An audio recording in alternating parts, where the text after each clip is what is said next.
Hello friends, अब हम discuss करेंगे ketone body synthesis and ketone body utilisation. You all know keto acidosis और ketone body synthesis occur in starvation and diabetes. मैं लिख सकता हूं स्टारवेशन एंड डायबिटीज। कई बार हमने सुना है starvation ketoacidosis, diabetic ketoacidosis. Starvation में कीटो एसिडोसिस हो जाती है। कीटोन बॉडी बड़ी टॉक्सिक है। तूने देखा होगा कई सारे मरीज मरते भी हैं, डायबिटिक कीटो एसिडोसिस में डेथ भी होती है। तो फिर कीटोन बॉडी बन क्यों रही है? क्योंकि हमें पता है यदि तुम स्टारवेशन में हो तो जो हमारे मोस्ट वाइटल ऑर्गन है, ब्रेन, हार्ट, स्केलेटल मसल, ये कीटोन बॉडी यूटिलाइज करके सरवाइव कर जाती है। और इसीलिए तुमने देखा होगा कोई भी हंगर स्ट्राइक पे होता है पॉलिटिशियन, तुम उससे कहो कि चलो आप तुम्हारी कीटोन बॉडी चेक करें, वो कभी नहीं कराएगा।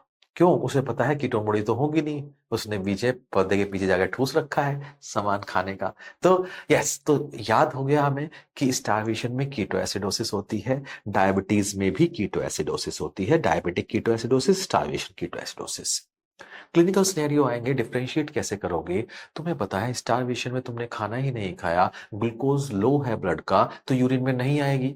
तो नो ग्लूकोज इन यूरिन। यानी कीटो एसिडोसिस तो दोनों में है। कीटो एसिडोसिस तो स्टारवेशन में भी है, डायबिटीज में भी है, लेकिन स्टारवेशन में ग्लूकोज यूरिन में नहीं है। डायबिटीज में blood glucose is high, will come in urine, so glucose in urine. और तुम्हें पता है ग्लूकोज क्या है? रिड्यूसिंग शुगर है। जितनी भी रिड्यूसिंग शुगर है वो बेनेडिक्ट टेस्ट पॉजिटिव देती है। तो स्टारवेशन में बेनेडिक्ट टेस्ट नेगेटिव आएगा, डायबिटीज में बेनेडिक्ट टेस्ट पॉजिटिव आएगा। तो तुम्हें क्लिनिकल सिनेरियो देंगे, डिफरेंट सिम्टम्स देंगे, उसके बाद तुम्हें बताएंगे कि कीटोन बॉडीज के लिए टेस्ट किया हमने, कीटोन बॉडीज के लिए हमने रोथरास टेस्ट किया। कौन सा किया? रोथरास टेस्ट, वो पॉजिटिव आया।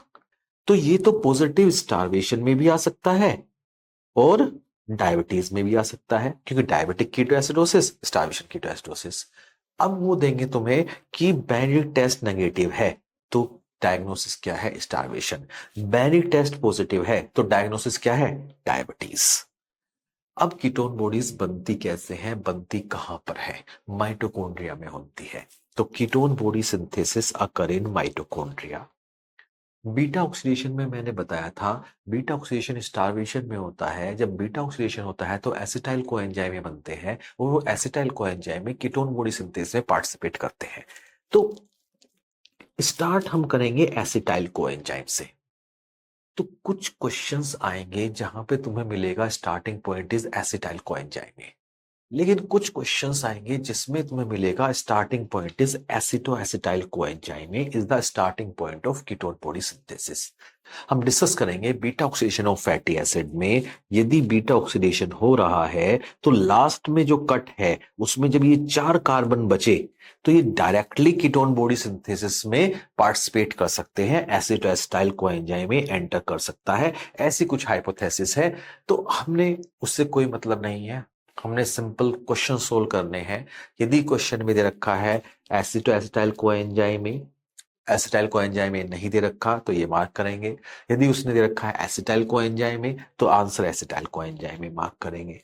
ठीक। तो दो एसिटाइल कोएंजाइम में ज्वाइन करते हैं, एसिटो एसिटाइल कोएंजाइम बनाते हैं। एंजाइम का नाम है थायोलेज।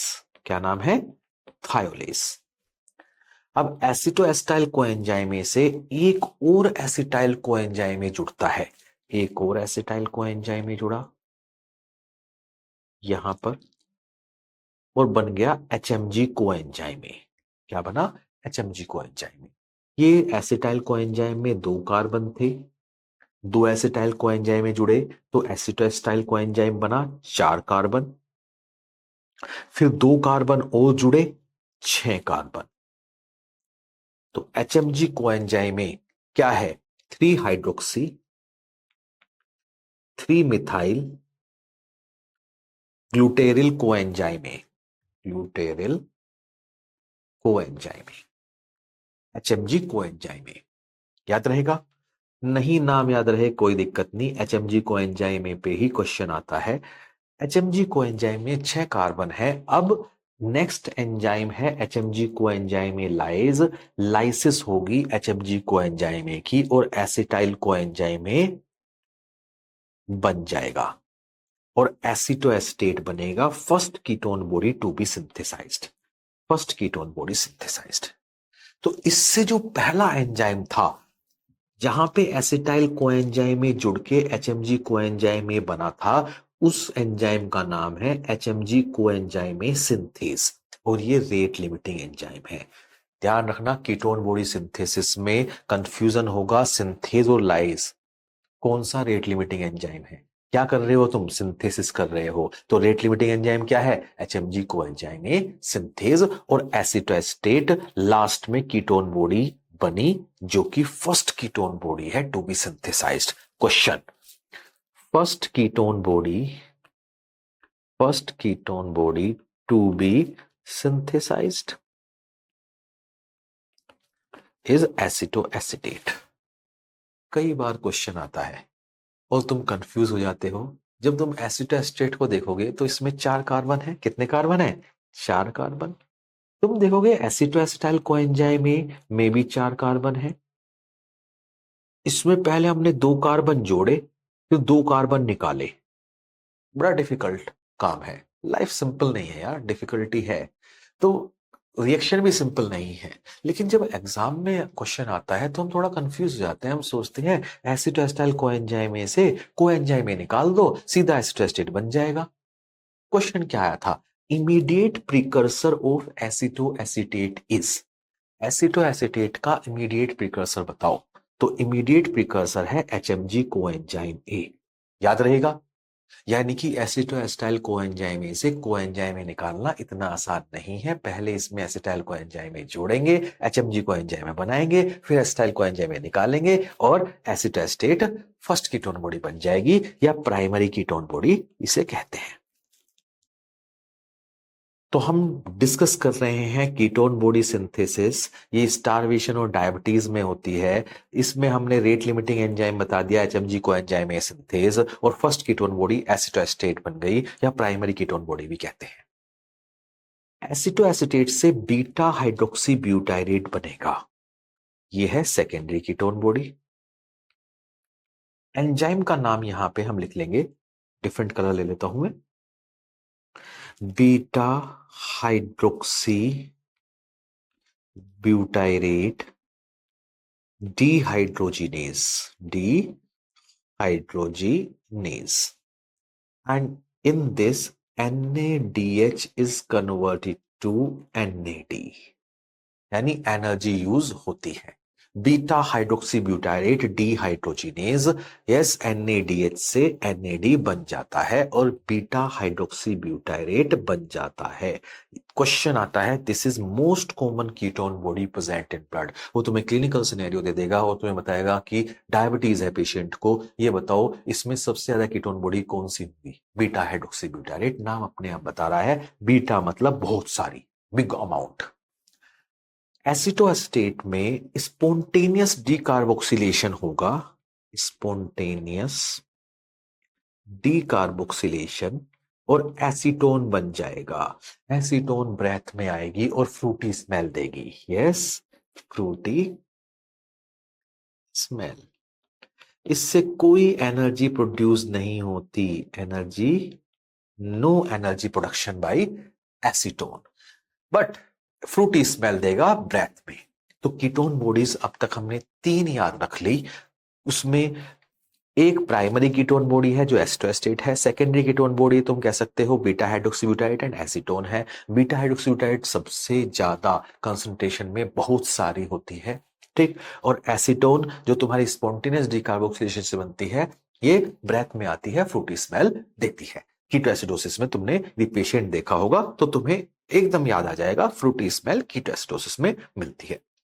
ये कीटोन बॉडी सिंथेसिस हो गई। कहां पे हो रही है, माइटोकॉन्ड्रिया में। कब हो रही है, स्टारवेशन में और डायबिटीज में। Starvation ketoacidosis, diabetic ketoacidosis. Diagnose कैसे करोगे, तुम्हारे पास टेस्ट है रोथरास टेस्ट। कौन सा test, Rothera's test. Done for detection of ketone bodies. पहले तो निमोनिक देखो यार, रोथरा, थ्रो करा आपने, थ्रो किया, क्या थ्रो किया, स्टोन या कीटोन। कीटोन को मैंने रखा स्टोन। जिनके घर शीशे के होते हैं और दूसरों के घर पे पत्थर नहीं फेंकते, एस, तो इसने पत्थर फेंक दिया भाई। तो कीटोन, स्टोन। अब फेंकने को कहते हैं, थ्रो करने को कहते हैं propel, purple colour, propel, purple colour ring. तो प्रोपेल, थ्रो किया, प्रोपेल किया, purple colour. So positive Rothra's test is when purple color ring is seen at the junction of two liquids. ये रोथरास टेस्ट है।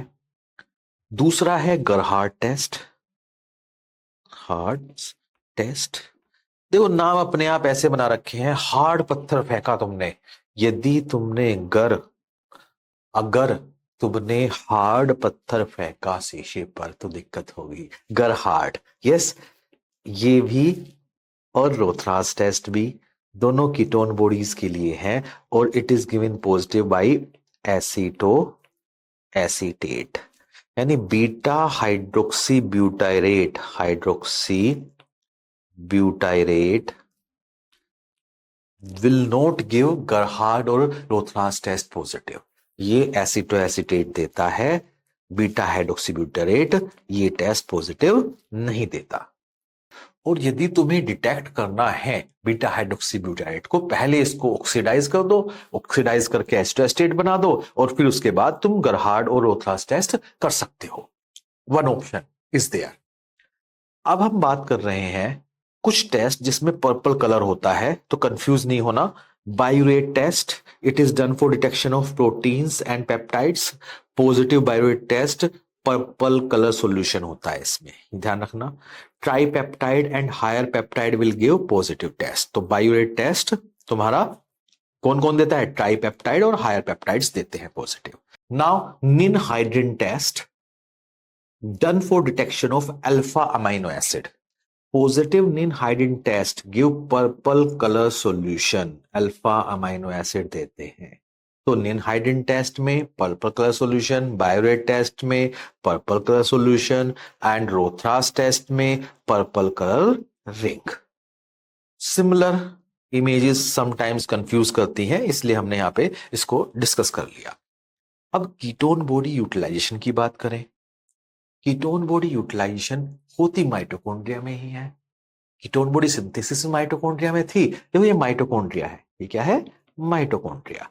तो होती भी माइटोकॉन्ड्रिया में synthesis और यूटिलाइज भी माइटोकॉन्ड्रिया में होती है। और मैंने तुम्हें बताया कीटोन बॉडी मजबूरी में बनानी पड़ी हमें, हमें पता है कीटोएसिडोसिस अच्छी चीज नहीं है, नुकसान देती है, लेकिन बनाना पड़ेगा क्योंकि मोस्ट वाइटल ऑर्गन है। Brain, heart and skeleton muscle utilize ketone body in starvation. तो स्टार्वेशन में बनती है कीटोन बॉडी। यूटिलाइज कैसे होती है, हम स्टार्ट करते हैं एसिटोएस्टेट से। यदि एसिटोएस्टेट से बात करें, सक्सिनिल कोएंजाइम में, सक्सिनिल कोएंजाइम में रिएक्ट करेगा इससे, और अपना कोएंजाइम में एसिटोएस्टेट को दे देगा, और यहां से बन जाएगा सक्सिनेट, और एसिटोएसिटाइल कोएंजाइम में बन गया। एसिटोएसिटाइल कोएंजाइम से दो एसिटाइल कोएंजाइम बने बाय एंजाइम थायोलेज। थायोलेज, अब ये एसिटाइल कोएंजाइम टीसीए साइकिल में जाएंगे, क्रेब्स साइकिल में जाएंगे। मैंने तुम्हें बताया था एक एसिटाइल कोएंजाइम टीसीए साइकिल में जाता है तो 10 एटीपी प्रोड्यूस करता है, 10 एटीपी। दो acetyl coenzyme 10 into 2 20 ATP produce करेंगे। तो तुम कहोगे सर एसिटोएस्टेट को यदि मैं यूटिलाइज करूं एनर्जी प्रोडक्शन के लिए तो नेट गेन 20 एटीपी होना चाहिए, बट ऐसा नहीं होता। क्यों? क्योंकि हमने देखा जो ये सक्सिनिल कोएंजाइम है, यदि इसको तुम सक्सिनेट में कन्वर्ट ना करते तो ये सक्सिनिल कोएंजाइम क्रैब साइकिल में, सक्सिनिल कोएंजाइम क्रैब साइकिल में, सिट्रिक एसिड साइकिल हम पढ़ चुके हैं। सिट्रिक एसिड साइकिल में एक एंजाइम होता है थायोकाइनेज जो सक्सिनिल कोएंजाइम को सक्सिनेट में कन्वर्ट करता है, और एक जीटीपी या एटीपी बनता है। तो यानी कि सक्सिल कोएंजाइम में से एक एटीपी तो वैसे ही बन जाता, तो यहां पे तुमने एक एटीपी तो वेस्ट कर दिया। यदि ये क्रैब साइकिल में होता तो एक एटीपी प्रोड्यूस होता, लेकिन इसने यहां पे एक एटीपी प्रोड्यूस नहीं किया, तो नेट गेन क्या है, 20 एटीपी तो प्रोड्यूस हुए, लेकिन ये एक एटीपी का लॉस हुआ, -1 एटीपी, तो नेट गेन इज 19 एटीपी। तो नेट गेन एसीटोएसीटेट की बात कर रहा हूं, कीटोन बॉडी की, जो first ketone body which is synthesized. याद रखने के लिए बड़ा सिंपल सा कंसेप्ट है, निमोनिक कह सकते हो इसे, ABCD, फर्स्ट अल्फाबेट ए होता है, तो A acetoacetate first ketone body, B beta second है तो सेकेंडरी कीटोन बॉडी, तो बी फॉर बहुत सारी, बीटा हाइड्रोक्सी ब्यूटारेट बहुत सारी होती है। तो हमने देखा beta hydroxy butyrate, beta hydroxy butyrate can be converted to acetoacetate by beta hydroxy butyrate dehydrogenase। ये तो कहीं कहीं सुना सुना सा लग रहा है। हाँ बिल्कुल सुना हुआ लग रहा है, हमने यहाँ पे देखा था एसिटोएसिटेट से बीटा हाइड्रोक्सी ब्यूटारेट बनाया था by beta hydroxy butyrate dehydrogenase. यहाँ पे हमने NADH यूज किया था। यदि ये डायरेक्शन उल्टी होगी, यानी बीटा हाइड्रोक्सी ब्यूटारेट से एसिटोएस्टेट बनेगा, तो NADH प्रोड्यूस होगा, तो इस रिएक्शन में NAD is converted to NADH। और तुम्हें पता है NADH इलेक्ट्रॉन ट्रांसपोर्ट चेन में जाएगा। इलेक्ट्रॉन ट्रांसपोर्ट चेन कहां पे होती है, माइटोकॉन्ड्रिया में ही होती है, और ये 2.5 ATP प्रोड्यूस करेगा, 2.5 ATP प्रोड्यूस कर देगा। क्लियर? तो नेट गेन कैसे कैलकुलेट करेंगे? यस, 19 एसिटोएस्टेट से 19 एटीपी प्रोड्यूस हुए थे, तो 19 प्लस 19 एटीपी प्लस 2.5 एटीपी, सो 21.5 एटीपी। तो यदि एसिटोएसिटेट यूटिलाइज करोगे तो 19 एटीपी का नेट गेन होगा, यदि बीटा हाइड्रोक्सी ब्यूटारेट यूटिलाइज करोगे तो नेट गेन 21.5 एटीपी का गेन होगा।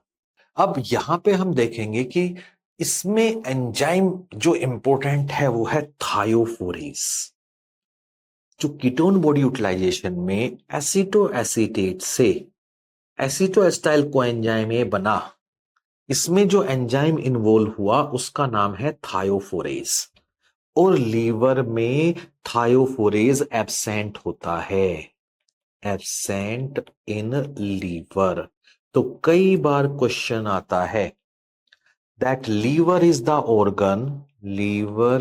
The organ which can synthesize ketone bodies but can't utilize ketone bodies due to deficiency of थायोफोरेज। तो लीवर सिंथेसाइज कर सकता है लेकिन यूटिलाइज नहीं करता। लीवर ने ये कीटोन बॉडी किसके लिए बनाई है? Brain, heart and skeletal muscle, वो खुद यूटिलाइज नहीं करेगा। ये बड़ा धर्मात्मा आदमी है, अपने लिए कुछ नहीं सब दूसरों के लिए करता है। यस, तो ketone body synthesis occur in liver, utilization not occur in liver. क्या क्या सिमिलरिटी है इनमें? Both ketone body synthesis and ketone body utilization are both catabolic pathway. Yes, both occur in mitochondria, मैंने माइटोकॉन्ड्रिया के अंदर ही discuss किए हैं सब। both activated by glucagon and inhibited by insulin। Simple concept है यार। कब हो रही है कीटोन बॉडी सिंथेसिस? स्टारवेशन में। स्टारवेशन में तुम्हारा हार्मोन कौन है? ग्लूकागोन। इंसुलिन तो डिक्रीज हो जाता है, तो इंसुलिन डिक्रीज हो जाता है, इसीलिए ये कीटोन बॉडी सिंथेसिस बढ़ जाती है। यहीं पे मैं डिस्कस करूंगा कीटोन बॉडी सिंथेसिस और कोलेस्ट्रॉल सिंथेसिस में क्या सिमिलरिटी है। क्वेश्चन आए हुए हैं, यहां पे मैं लिख देता हूं कोलेस्ट्रॉल सिंथेसिस, और ये है ketone body synthesis. Ketone body synthesis मैंने शो की है माइटोकॉन्ड्रिया में, ये है माइटोकॉन्ड्रिया, और कोलेस्ट्रॉल सिंथेसिस मैंने डिस्कस किया है साइटोसोल में। Initial 2 steps are same. क्यों हम इतना स्ट्रेस दे रहे हैं? क्वेश्चन आए हुए हैं initial cholesterol synthesis, starting point acetyl coenzyme है, कीटोन बॉडी सिंथेसिस भी मैंने एसिटाइल कोएंजाइम से स्टार्ट कर दी और बनाया एसिटोएस्टाइल कोएंजाइम में। एसिटोएस्टाइल कोएंजाइम में the name of enzyme is thiolase, thiolase same enzyme thiolase. अंतर क्या है? Cholesterol synthesis occur in cytosol, ketone body synthesis occur in mitochondria, cholesterol synthesis occur in fed state, ketone body synthesis occur in starvation. एक enzyme जो common है वो क्या है? थायोलेज। दूसरा स्टेप भी बिल्कुल सेम है, एचएमजी कोएंजाइम में, एचएमजी कोएंजाइम में, तो दूसरा स्टेप भी सेम है। यस, दूसरा स्टेप भी सेम है। तो यहां पे भी एंजाइम क्या होगा? एचएमजी कोएंजाइम में सिंथेस। ये क्वेश्चन आया था, 2 बार आ चुका है कि enzyme common to cholesterol synthesis and ketone body synthesis, answer was HMG coenzyme synthase. Thiolase was not given in the option, but next time they can give thiolase in the option, then the answer may be thiolase. Sometimes they will give you that enzyme common to cholesterol synthesis, ketone body synthesis and ketone body utilization, thiolase. Yes, thiolase. In cholesterol synthesis, HMG coenzyme is converted to mevalonate by HMG coenzyme reductase. This is the rate limiting enzyme of cholesterol synthesis. अब हम discuss करते हैं cholesterol synthesis थोड़ा सा detail में। ये मैं पहले ही डिस्कस कर चुका हूं कि 2 एसिटाइल कोएंजाइम में ज्वाइन करके एसिटोएस्टाइल बनाते हैं, फिर एचएमजी कोएंजाइम बनता है, एचएमजी कोएंजाइम से मेवालोनेट बनता है और रेट लिमिटिंग एंजाइम है एचएमजी कोएंजाइम रिडक्टेस। ये रेट लिमिटिंग एंजाइम है कोलेस्ट्रॉल सिंथेसिस का। और जो इंसुलिन है इसको एक्टिवेट करता है। फैड स्टेट में कोलेस्ट्रॉल सिंथेसिस होती है, इंसुलिन इसको एक्टिवेट करता है। कोलेस्ट्रॉल सिंथेसिस होती कहां कहां पे है? कोलेस्ट्रॉल सिंथेसिस मेनली लीवर में होती है। Other than that adrenal cortex, gonads, ये कॉमन साइट है। तो मेवालोनेट तक हम बना चुके हैं। ये HMG coenzyme reductase rate limiting enzyme है, इसको इनहिबिट करता है प्रोडक्ट। तो कोलेस्ट्रॉल सिंथेसिस में यदि मैं कहूं इमीडिएट प्रोडक्ट इस एंजाइम का मेवालोनेट है, तो मेवालोनेट इसे इनहिबिट करेगा। अल्टीमेटली हमें कोलेस्ट्रॉल बनाना है, एंड प्रोडक्ट क्या है? कोलेस्ट्रॉल। कितने कार्बन होते हैं इसमें? 27 कार्बन होते हैं। तो कोलेस्ट्रॉल भी इसे इनहिबिट करेगा। बाइल एसिड शॉर्टली डिस्कस करेंगे, वो भी एचएमजी कोएंजाइम रिडक्टेज को इनहिबिट करते हैं। स्टेटिन्स जो हम हाइपर कोलेस्ट्रोलेमिया में दवाई देते हैं, स्टेटिन्स देते हैं, वो एचएमजी कोएंजाइम रिडक्टेज को इनहिबिट करती है। मेवालोनेट से परनेसिल पायरोफॉस्फेट बनता है, 15 कार्बन है। मल्टीपल स्टेप्स हैं, वो मैं स्किप कर रहा हूं, जो काम के हैं वही याद रखेंगे। यदि फर्स्ट प्रूफ के लिए होता तो हम उसे डिटेल में डिस्कस करते, लेकिन यहां पे हमारा exam purpose NEET PG FMG के लिए है, तो इतना सफिशिएंट रहेगा। परनेसिल पायरोफॉस्फेट 15 कार्बन है, इससे बनेगा स्क्वेलिन 30 कार्बन। ये लीनियर कंपाउंड है यहां तक, और ये जो सिंथेसिस अब तक हमने की है ये सब साइटोसोल में हो रही थी। अब जो सिंथेसिस होगी वो स्मूथ एंडोप्लाज्मिक रेटिकुलम में होगी। तो यानी कोलेस्ट्रॉल सिंथेसिस हम कह सकते हैं साइटोसोल में होती है, प्लस स्मूथ एंडोप्लाज्मिक रेटिकुलम में होती है, और एंडोप्लाज्मिक रेटिकुलम में होती है। क्वेश्चन आता है, स्क्विलिन से लेनोस्टिरोल बनता है। स्टीरोल इस कोलेस्ट्रॉल की तरह लग रहा है कुछ कुछ, यानी साइक्लिक कंपाउंड है। अब तक जो ये कंपाउंड था ये लीनियर कंपाउंड था, अब ये फर्स्ट साइक्लिक कंपाउंड क्या है? लेनोस्टिरोल। याद रखना इस पॉइंट को, क्वेश्चन आता है। इससे बनता है कोलेस्ट्रॉल। मल्टीपल स्टेप से कोलेस्ट्रॉल में 27 कार्बन होते हैं। तो ये कोलेस्ट्रॉल सिंथेसिस है। इसमें फर्नेसिल पायरोफॉस्फेट इंपॉर्टेंट है for the synthesis of coenzyme Q, और तुमने पढ़ा है coenzyme Q electron transport chain में होता है। यदि तुमने स्टेटिन दी, किसी पेशेंट को स्टेटिन दी, तो मेवालोनेट नहीं बनेगा, एचएमजी कोएंजाइम रिडक्टेज इनहिबिट हो जाएगा, मेवालोनेट नहीं बनेगा, फर्नेसिल पायरोफॉस्फेट नहीं बनेगा, कोएंजाइम क्यू नहीं बनेगा, इलेक्ट्रॉन ट्रांसपोर्ट चेन नहीं होगी, तो lack of energy in muscle. Yes, कई बार क्वेश्चन आता है, फार्मा क्वेश्चन है कि स्टेटिन लेने से मायोपैथी हो जाती है, तो मसल में एनर्जी प्रोड्यूस नहीं हो रही, तो एक्सरसाइज करोगे तो मसल सेल डैमेज होगा, muscular damage, muscle cell damage होगा, तो मायोग्लोबिन यूरिया, और कई बार साइड इफेक्ट में तुम्हें मिलेगा डार्क कलर्ड यूरिन। सो ये कोलेस्ट्रॉल सिंथेसिस है, इसमें याद रखना है तुमने, रेट लिमिटिंग एंजाइम पे क्वेश्चन आया हुआ है, एचएमजी को एंजाइम रिडक्टेज, उसके इनहिबिटर्स क्या क्या हैं, ये मेवालोनेट, कोलेस्ट्रॉल, बाइल एसिड, स्टेटिन्स, ये फार्माकोलॉजिकल ड्रग है जो हम कोलेस्ट्रॉल को कम करने के लिए देते हैं। स्टेटिन का साइड इफेक्ट क्या है, डार्क कलर यूरिन क्यों होता है, क्योंकि इसमें फर्नेसिल नहीं बनेगा, कोएंजाइम क्यों नहीं बनेगा जो इलेक्ट्रॉन ट्रांसपोर्ट चेन का पार्ट है, मसल में एनर्जी नहीं प्रोड्यूस होगी, तो नहीं प्रोड्यूस होगी तो exercise intolerance, muscle damage, myoglobin urea, dark colour urine हो सकता है। कोलेस्ट्रॉल किस किस काम आता है? कोलेस्ट्रॉल से स्टेरॉइड हार्मोन सिंथेसिस होती है, बाइल एसिड सिंथेसिस होती है, विटामिन डी सिंथेसिस होती है, और हमने देखा cholesterol is required for fluidity of cell membrane.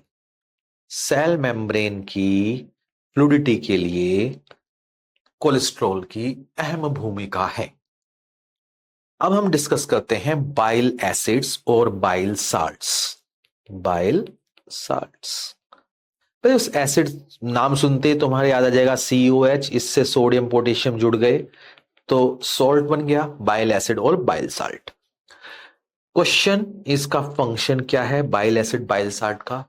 पहला फंक्शन तो है ये कोलेस्ट्रॉल के एक्सक्रीशन में हेल्प करता है, यानी कोलेस्ट्रॉल बाइल एसिड में कन्वर्ट हो जाता है और फिर ये बाइल डक्ट के थ्रू इंटेस्टाइन में जाके ये एक्सक्रीट हो सकता है। तो first is excretion of cholesterol from body. दूसरा, digestion and emulsification of fats and fat soluble vitamins। तुम्हें पता है फैट सोलेबल विटामिन कौन कौन से होते हैं, A, D, E, K, ठीक है। तो डाइजेशन और emulsification of fat and fat soluble vitamin, ये बाइल एसिड के मुख्य फंक्शन हैं। बाइल एसिड बनता कैसे है? पहला स्टेप याद रखो, कोलेस्ट्रॉल से बनता है 7 हाइड्रोक्सी कोलेस्ट्रॉल, और एंजाइम का नाम है 7 alpha hydroxylase. This is rate limiting enzyme of bile acid synthesis. इस एंजाइम को रिक्वायरमेंट होती है विटामिन सी की, O2 की और NADPH। Vitamin C, O2, NADPH। फिर 7 हाइड्रोक्सी कोलेस्ट्रॉल से प्राइमरी बाइल एसिड बनते हैं। प्राइमरी बाइल एसिड कौन कौन से हैं? नाम याद रखना है तुमने, कोलिक एसिड, चिनोडियोक्सीकोलिक एसिड, ये लीवर में, हमने कहा लीवर में बन रहे हैं। अब लीवर में इसमें कंजुगेशन होगा, कंजुगेशन विद ग्लाइसिन, टाउरिन। तुमने कई बार सुना होगा ग्लाइकोकोलिक एसिड, टाउरोकोलिक एसिड, तो ये प्राइमरी बाइल एसिड है, यहां पे इनका कंजुगेशन हो गया ग्लाइकोकोलिक एसिड, टाउरोकोलिक एसिड, चिनोडियोक्सीकोलिक एसिड, ये प्राइमरी बाइल हैं। अब ये कॉमन बाइल डक्ट से इंटेस्टाइन में आ गए। इंटेस्टाइनल बैक्टीरिया इन पे काम करेगा, एक तो इसमें से जो 7 हाइड्रोक्सिल ग्रुप है उसे हटा देगा। यस, 7 हाइड्रोक्सी ग्रुप रिमूव्ड, और डीकंजुगेशन होगा, कंजुगेशन। तो डीकंजुगेशन कर दिया तुमने, और 7 हाइड्रोक्सी ग्रुप हटा दिया, तो जो बना उसे हमने कहा secondary bile acid. Secondary bile acid. Colic acid बन गया डिऑक्सीकोलिक एसिड, चीनो डिऑक्सीकोलिक एसिड बन गया लिथोकोलिक एसिड। पहला question, most common bile acid is colic acid, this is most abundant bile acid is colic acid. अब ये देखो, चीनो डिऑक्सीकोलिक एसिड से lithocholic acid बना, कोलिक एसिड से डिऑक्सीकोलिक एसिड बना। अब ये जो इंटेस्टाइन में बन रहे हैं, ये एंटीरोहेपेटिक सर्कुलेशन से वापस लीवर में चले जाएंगे। तो यानी जो बाइल एसिड फिर निकलेगा, जो बाइल निकलेगा, उसमें तुम्हारे प्राइमरी बाइल एसिड भी होते हैं। यस, जो बाइल होता है उसमें प्राइमरी बाइल एसिड भी होंगे और सेकेंडरी बाइल एसिड भी होंगे, ये याद रखना। और सबसे कम एंटेरोहेपेटिक सर्कुलेशन किसका होता है? Lithocholic acid. गलती से यहां पे बना दिया मैंने एरो, और इसका सबसे कम इसी का होता है, चलो याद हो जाएगा इस बहाने। सबसे कम लिथोकोलिक का ही होता है, लीस्ट एंटीरोहेपेटिक सर्कुलेशन। अदरवाइज जो सेकेंडरी बाइल एसिड्स होते हैं 98 to 99% एंटीरोहेपेटिक सर्कुलेशन हो जाता है। सो ये हमारा बाइल एसिड के बारे में डिस्कशन हो गया। अब हम थोड़ा सा इसको एक लीनियर सीक्वेंस बना देते हैं। एसिटाइल कोएंजाइम में जुड़कर रेट लिमिटिंग एंजाइम था एचएमजी कोएंजाइम में रिडक्टेज, और कोलेस्ट्रॉल बन गया। कोलेस्ट्रॉल से फिर rate limiting enzyme for bile acid synthesis, ये rate limiting enzyme for cholesterol synthesis. Okay, so cholesterol से बाइल एसिड बनता है, तो rate limiting enzyme 7 alpha hydroxylase. Acetyl coenzyme से कोलेस्ट्रॉल बनता है, rate limiting enzyme HMG coenzyme में reductase. इनका रेगुलेशन कैसे होता है पहले भी डिस्कस कर चुका हूं मैं, कि जो एचएमजी कोएंजाइम में रिडक्टेज है, it is inhibited by product. Cholesterol is product, तो कोलेस्ट्रॉल इनहिबिट करेगा। बाइल एसिड अल्टीमेटली प्रोडक्ट ही है, तो बाइल एसिड भी इनहिबिट करेगा। मेवालोनेट भी इनहिबिट करती है, स्टेटिन्स इनहिबिट करते हैं, ये डिस्कस कर चुके हैं हम यहां पे। मेवालोनेट, कोलेस्ट्रॉल, बाइल एसिड, स्टेटिन्स, ये इनहिबिट करेंगे। अब कोलेस्ट्रॉल 7 अल्फा हाइड्रोक्सिलेज का सबस्ट्रेट है, तो इसे ये एक्टिवेट करेगा।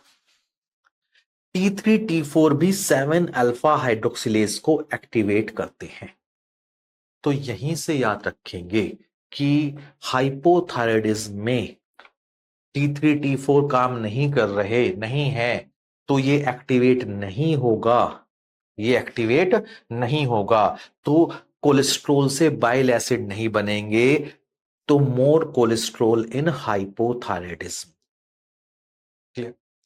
One more inhibition I will point out, मैंने क्या प्रोडक्ट इनहिबिट करता है, तो ये जो बाइल एसिड है ये 7 अल्फा हाइड्रोक्सिलेज को इनहिबिट करेगा। T3 T4 एक्टिवेट करेगा 7 अल्फा हाइड्रोक्सिलेज को, कोलेस्ट्रॉल एक्टिवेट करेगा। तो कोलेस्ट्रॉल एक्टिवेट करेगा, T3 T4 एक्टिवेट करेगा, और बाइल एसिड इनहिबिट करेगा। T3 T4 मैं फिर रिपीट कर रहा हूं, एक्टिवेट करता है, इसीलिए हाइपोथायराइडिज्म में T3 T4 इसे एक्टिवेट नहीं करेगा, तो कोलेस्ट्रॉल से बाइल एसिड नहीं बनेंगे, कोलेस्ट्रॉल बढ़ जाएगा हाइपोथायराइडिज्म में, more cholesterol in hypothyroidism. This is about cholesterol and bile acids.